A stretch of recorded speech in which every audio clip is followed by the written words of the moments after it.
प्रणाम करू। भगवान बाबा हनुमान जी को प्रणाम। महान त्यागी बाबा जुंदेव जी को प्रणाम। बघा, या मार्गामध्ये येण्याच्या पूर्वी म्हणजे मार्गात यासाठी मी तर सर्वप्रथम माझ्या वडिलांचे आभार मानतो की 1988-89ला माझे वडील या परमात्मा एक, तेव्हा परमात्मा एक हे सुद्धा कोणाला कळत नव्हतं। तेव्हा एक अगरबत्ती असे म्हणून संबोधल्या जायचे। तर 88-89च्या आधी ग्रामीण क्षेत्रामध्ये माझ्या वडिलांचा शेतीचा व्यवसाय आणि शेतीला पूरक म्हणून गाई म्हशी दुधाचा व्यवसाय। आमच्या घरी डेअरी होती। मला आठवते त्यावेळेची घटना की आमच्या घरी डेअरी होती। खूप मोठ्या अशा म्हशी होत्या।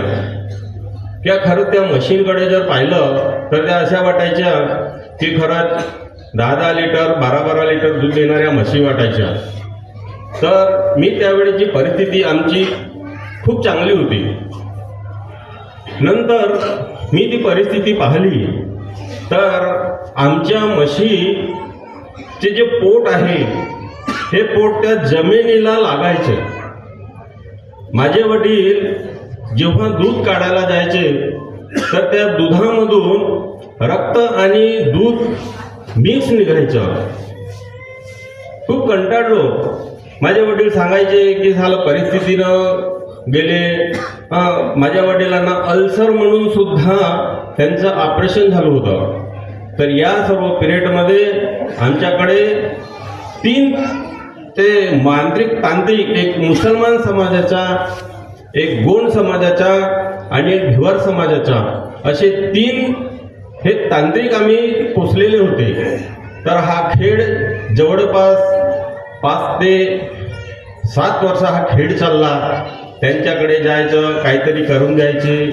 तर हा 5-7 वर्ष असा खेळ चालला। परिस्थितीने ढासळून गेलो। जी आमच्या घरी समृद्ध म्हणजे स्वतःची डेअरी होती, ही डेअरी सुद्धा बंद करण्यात आली। दूध नाही, म्हशी मरण पावल्या। वडिलांना आजार झालं, अल्सरचा म्हणून ऑपरेशन झाला। घरी खायला अन्न नसल्यासारखं आम्ही आमच्या रिलेटिव्ह कडून मला आठवते की मी माझ्या मावशीच्या घरून आम्ही धान आणले होते उसळे म्हणून। म्हणजे अशी सुद्धा परिस्थिती आमच्यावर झालेली होती। परंतु वडील जेव्हा आजारी झाले तर वडील आजारी झाल्याच्या नंतर शेवटच्या क्षणाला म्हणून नातेवाईक पाहायला येतात। कारण नातेवाईकामध्ये ही अफवा येते की अमुकाची तब्येत खराब आहे बा, भेटून यावं। तर असे नातेवाईक यायचे। नातेवाईक जेव्हा यायचे तर आपले सांगायचे की बा आमच्या गावाच्या बाजूला एक अगरबत्तीवाला आहे, त्याचे असे कार्य केल्याने त्याची दुरुस्ती झाली। तर कसं आहे, ह्या गोष्टीला त्यावेळेला मान्यता नव्हती, मानत नव्हते। कारण आपल्या घरचे देव फेकायला लागायचे, विसर्जन करायला लागायचं। तर ह्या गोष्टीला त्या काळामध्ये मान्यता नव्हतं। आता ह्या मार्गाचा प्रचार आणि प्रसार भरपूर झाला म्हणून तेवढं सांगायला नाही लागत। परंतु त्यावेळेला खूप कठीण परिस्थिती होती। तरी त्या कठीण परिस्थितीमधून माझे वडील मानले आणि ह्या मार्गामध्ये आले म्हणून मी त्यांचा आभार मानतो। तर माझ्या मावशीने सांगितलं की आमच्या गावाच्या बाजूला एक अगरबत्तीवाले आहेत। तर ती मार्गात नव्हती पण तिला त्यांचा अनुभव होता म्हणून त्यांनी सांगितलं का त्या अगरबत्तीवाल्यांच्या कडे गेलं तर आपले आजार आणि तांत्रिक मांत्रिकाचे जे आजार आहे हे नष्ट होतात। म्हणजे पहा, अनेकांमध्ये सुद्धा ह्या गोष्टी चर्चेत असतात आणि चर्चेत आहेत। तर आम्हाला म्हणजे माझ्या वडिलांना असं वाटलं की चला बा, असंही तर आपण परिस्थितीने मरण पावलेलो आहोत, आजाराने मरण पावलेलो आहोत, तर आपण या मार्गामध्ये हा मार्ग घ्यायला काय हरकत आहे। कारण आपण आतापर्यंत अनेक देवी देवतांचे, अनेक तांत्रिक मांत्रिकांचे सर्व करून आपण थकलो। तर आपण हे सुद्धा करून पाहायला काही हरकत नाही. तर अशा परिस्थितीमध्ये आमच्या गावावरून जवळपास 12 ते 14 किलोमीटर अंतरावर मार्गदर्शक राहायचे. तर ते जेव्हा मावशीला विचारलं, मावशीने सांगितलं की ते मार्गदर्शक, तर त्यांनी आम्ही असे परमात्माईकवाल्यांचं थोडं शोधाशोध घेतली आणि आम्हाला कळलं की साकोलीमध्ये एक वसंतराव ठेंगडी हे मार्गदर्शक आहे आणि ते ह्या मार्गाची एक अगरबत्ती देतात. तर माझे वडील गेले त्यांच्याकडे. तर माझे वडील गेले त्या गावाला माझी आत्या राहायची. तर आपण ज्या गावाला जातो तेव्हा पहिले आपले जिथे रिलेटिव्ह असतात तिथं आपण जातो आणि नंतर मग समोरच्या घरी जातो. तर माझे वडील त्या माझ्या आत्याच्या घरी गेले. माझ्या आत्याला सांगितलं की बा इथं वसंतराव ठेंगडी हे मार्गदर्शक राहतात आणि एक अगरबत्ती देतात. तर माझ्या आत्यानी किंवा माझ्या मामाने सांगितलं की ते वसंतराव ठेंगडी हे काय बेगर खोपडी, तेव्हा बेगर खोपडी मिळायची, त्या बेगर खोपडीमध्ये राहतात. तर ते आपले स्वतःचे दुःख दूर करू शकत नाही, तर तुमचे काय दुःख दूर करणार. बघा, कुणीतरी चांगल्या मार्गाने जात असलेल्या व्यक्तीला कोणी कसे करतात. तर यांच्या मनाला थोडंसं अजून विपरीत झालं आणि हे पुन्हा वापस आले की बा तो बेघरमध्ये राहणारा व्यक्ती आणि जो स्वतःचे दुःख दूर करू शकत नाही, तर आपले दुःख दूर काय करणार. घरी आले, घरी सांगितलं की बा मी गयाबाईकडे गेलो, मला त्या गयाबाईंनी असं असं सांगितलं. तर घरी आले, पुन्हा दुःखी झाले. दुःखी तर होते, परंतु दुःख त्यांचे निराकरण होत नव्हतं. मग आम्ही घरी आई, आम्ही 2 भाऊ, आम्ही सर्वांनी विचार केलं की आता आपण सर्वजण जायचं. त्यांनी वापस पाठवलं. आम्ही नंतर दुसऱ्या आठवड्यामध्ये सर्वजण गेलो. सर्वजण गेल्याच्या नंतर आम्ही गया आत्याच्या घरी न जाता डायरेक्ट आम्ही त्यांच्या घरी गेलो. घरी गेल्याच्या नंतर त्यांनी आम्हाला बसवलं.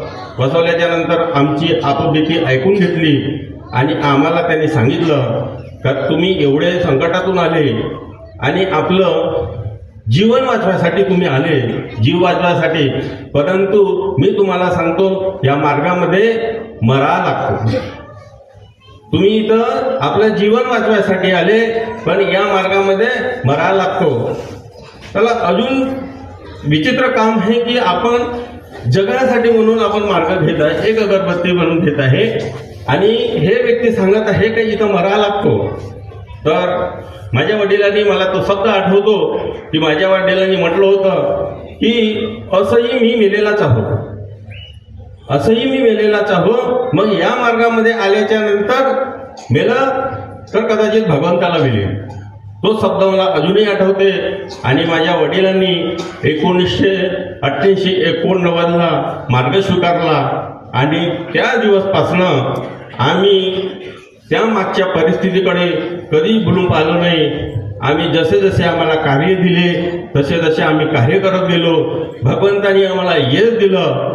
आणि पहा, खरंच सांगतो की कालांतराने जवळपास 2 वर्षाच्या नंतर गावातीलच कदाचित त्या व्यक्तींनी केलं होतं, नव्हतं केलं, तांत्रिक मांत्रिकाचं काय होतं माहिती नाही, पुन्हा आम्ही म्हशी घेतल्या, पुन्हा आम्ही पूर्व परिस्थितीला लागलो. परंतु दुसऱ्या बाजूच्या घरी जवळपास 10-15 घराच्या नंतरच्या आमच्या घरचे जे दुःख होते, आमच्या घरच्या जशा म्हशी होत्या तशा म्हशी त्यांच्या सुद्धा झाल्या, तशा म्हशी त्यांच्या सुद्धा मरण पावल्या. ते 2-3 लोक माझ्या वडिलांना चौकामध्ये दंडे घेऊन मारायला आले का तुम्ही आपल्या घरचे दुःख आमच्या घरी पाठवले. ही भगवंताची पहा महान कृपा आहे की भगवंत, आम्ही नाही म्हटलं त्यांना की बा तू आमच्यावर केलेला होता किंवा तू आमच्या घरी असे दुःख होते, हे भगवंतानी केलं. तर आमचे जे दुःख होते ते त्यांच्यावर पलटले. त्यांना असं वाटलं की हे परमात्मा मला वहीत हा तांत्रिक झालेला आहे आणि यांनी आपल्या घरचे दुःख आमच्यावर पाठवलं आहे. परंतु सेवकांनो, त्या काळामध्ये गावामध्ये कदाचित 1-2 सेवक राहायचे, तर भीती वाटायची. आम्ही त्या गावामध्ये फक्त 2च सेवक होतो आणि पूर्ण गाव जो होता हा अनेकामध्ये होता. जेव्हा अशा घटना घडतात की ते दंडे घेऊन जेव्हा येतात तेव्हा माझे वडील थोडेसे घाबरले होते. परंतु आम्ही घरच्या लोकांनी त्यांना सपोर्ट दिलं जो काही करेल भगवंत करेल, कारण आम्ही तसेही मेलेलो होतो. तर तेव्हापासनं आमची परिस्थिती खूप समृद्ध आहे. भगवंताने आम्ही कधी जो विचार नव्हता केला असे आज आम्हाला सुद्धा योग दिलेले आहे. अशी परिस्थिती सुद्धा आज आमची चांगली आहे. तर हे भगवंताचं एक खूप मोठं आपल्यावर आपण जसे कार्य केले तसं आपल्याला त्याचं फळ मिळतो.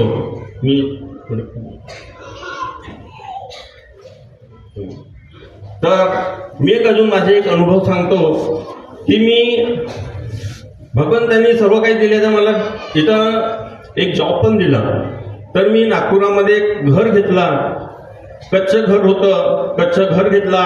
त्या घरामध्ये मी माझी फोटो आणली गावावरून आणि मी माझे कार्य करायला लागलो. तर तिथं सुद्धा माझ्या भगवंताने मला योग दिला आणि मला ते कच्चं घर घेऊन एक पक्कं घर बांधण्याची मला संधी दिली. तर तो घर बांधताना मला एक अनुभव आला की बघा, आपण भगवंताला जर समोर ठेवून कोणते कार्य जर केले तर भगवंत कधीच मागं पडू देत नाही. मला खूप मोठा तो अनुभव आला. तर मी घर बांधण्याकरिता माझे कॉन्ट्रॅक्टर ठेकेदार हे माझे परमात्मामधले सेवक होते. यांना मी घर बांधायला कॉन्ट्रॅक्ट दिला. जेवढा होता माझ्याकडे तेवढा मी पैसा फाउंडेशनपर्यंत खर्च केला. आणि जेव्हा घर फाउंडेशन करायच्या पूर्वी मी लोन केस टाकलेली होती घराची बँकेला. तर बँकेमध्ये काही हे डॉक्युमेंट्समुळे विलंब झाला. घराला काम सुरुवात केलं होतं, तेवढे पैसे खर्च केले. स्लॅब लेवलपर्यंत घराचं काम आलं आणि माझ्याजवळचे पैसे संपले. तर ठेकेदार भाऊ म्हणतात की आता कसं? मी म्हटलं, भाऊ आता आपल्याला काम बंद ठेवण्याशिवाय पर्याय नाही आहे. तर भगवंताला मी पुढं केलं, बाबा तुमच्या भरोश्यावर मी आज घराचं काम चालू केलं. फाउंडेशन लेवलपासून स्लॅब लेवलपर्यंत आणले. माझ्याकडे होती तेवढी तुटपुंजी संपलेली आहे. आता समोर काय करायचं आपण सांगावं. भगवंताला मी सांगितलं. भगवंत मी ठेकेदारांना भाऊला पण सांगितलं की भाऊ आता काम बंद करू. बघा, भगवंताची कृपा, माझ्या अकाउंटला कोणाचे तरी 50,000 रुपये माझ्या अकाउंटला जमा झाले. मी तर हा चमत्कार समजतो. कोणी अनेकवाले या गोष्टीला चुकीनं झालेली घटना समजत असतील, पण मी माझ्यासाठी हा चमत्कार समजतो की भगवंतानी माझ्या अकाउंटला 50,000 रुपये कोणाचे तरी टाकले. मी भाऊला म्हटलं, भाऊ काम चालू करायचं आहे. काहून तुमचं लोन सँक्शन नाही? म्हटलं नाही, लोन सँक्शन नाही झालं माझं, परंतु अशी घटना घडली. माझ्या अकाउंटला कोणाचे तरी 50,000 रुपये जमा झाले आणि ते मी काढले आणि मी हे तुम्हाला देतो, माझं काम चालू करा. मी काम चालू केलं. स्लॅब झाली आणि 2 दिवसाच्या नंतर माझ्याकडे बँकेतून माणूस आला की सर तुम्हाला बँकेमध्ये बोलावण्यात आलं. हो, मला कळली ती गोष्ट. मी बँकेमध्ये गेलो. बँक मॅनेजरने मला सांगितलं की म्हणे तुमच्या अकाउंटला जे 50,000 रुपये जमा झाले ते तुमचे आहे का? मी म्हटलं नाही, माझे नाही आहे, पण माझ्या अकाउंटला जमा झाले आणि मी ते पैसे काढले आणि ते खर्च पण केले. का? म्हणे तुमचे पैसे नाही आणि तुम्ही का बरं काढले? सर म्हटलं, माझी बँकेमध्ये लोन केस पडून आहे, पेंडिंग आहे. ते लोन केस तुम्ही सँक्शन करून द्यावी आणि हे तुमचे 50,000 रुपये मी तुम्हाला परत करणार. तर म्हणे कोणत्या बँकेला आहे? त्यांना सांगितलं की बा सर्वत्र बँकेला माझी लोन केस पेंडिंग आहे आणि अशी कंडिशन आहे, माझ्या घराचं असं झालेलं आहे. त्यांना जे काही खरं होतं ते सांगितलं. तर ते म्हणे तुम्ही आमची नोकरी खाणार म्हणे. सर म्हटलं, मी काही केलेलं नाहीये, हे माझ्या भगवंताने केलेलं आहे आणि मी तुमच्यासोबत खोटं बोलत नाही आहे. माझी केस जसंही मला पैसे मिळाले माझ्या अकाउंटला जमा झाले, मी तुमचे पैसे इमाने परत करणार नाही. तर मला ते मी केस तुमच्या बँकेला आणतो, तुम्ही मला परत. त्या बँक मॅनेजरने त्या बँक मॅनेजरला कॉन्टॅक्ट केला. काय बोलणं झालं काय माहिती नाही. त्यांनी माझ्या लोन जी केस आहे ती सँक्शन केली. पहा, त्या बँकेच्या मॅनेजरची सुद्धा चुकी झाली की त्यांनी माझी जी लोन केस आहे ही घराचं बांधकाम असताना टप्प्याटप्प्याने पैसे मिळतात. तर त्या बँक मॅनेजरने काय केलेलं आहे की पूर्ण अमाऊंट, वन टाइम अमाऊंट माझ्या अकाउंटवर टाकली. ही त्याची चुकी नंतर त्याचे 8 दिवस 10 दिवसानंतर कळली. ते त्यांनी मला पण सांगितलं का सर म्हणे आमच्या हाताने ही गलती झाली. म्हटलं माहिती नाही, पण जसेही माझ्या अकाउंटला जमा झाले त्या मॅनेजरला जसे 50,000 रुपये नेऊन दिले, मॅनेजर खुर्चीवरून उठला आणि माझ्या पाया पडायला लागला. सर म्हटलं, माझ्या पाया नका पडू, मी काही नाही केलं, तुमची चुकी झाली, मी मानली, तुमची चुकी मानली, पण मी भगवंताला म्हटलं शब्द ठेवलेला होता. भगवंतानी तो शब्द तुमच्या चुकीमुळे माझा पूर्ण केला. ही भगवंताची कृपा. तर सांगायचं म्हणजे असे बरेच अनुभव आहे. तुम्ही जर तत्वशब्द नियमाने जर आपण चाललो आणि कोणतेही कार्य करताना तुम्ही भगवंताला पुढे ठेवून कार्य करा, भगवंताला सांगा, भगवंत कधीच मागं पडू देणार नाही. हा मला अनुभव आहे आणि मी भगवंताचे कार्य हे नेहमी इमाने इतबारे 4 तत्व 3 शब्द पाहुणच करेन. आपण पण करा, आपल्याला पण एक मिळेल. एवढं सांगून 2 शब्द संपवतो. नमस्कार. धन्यवाद काका.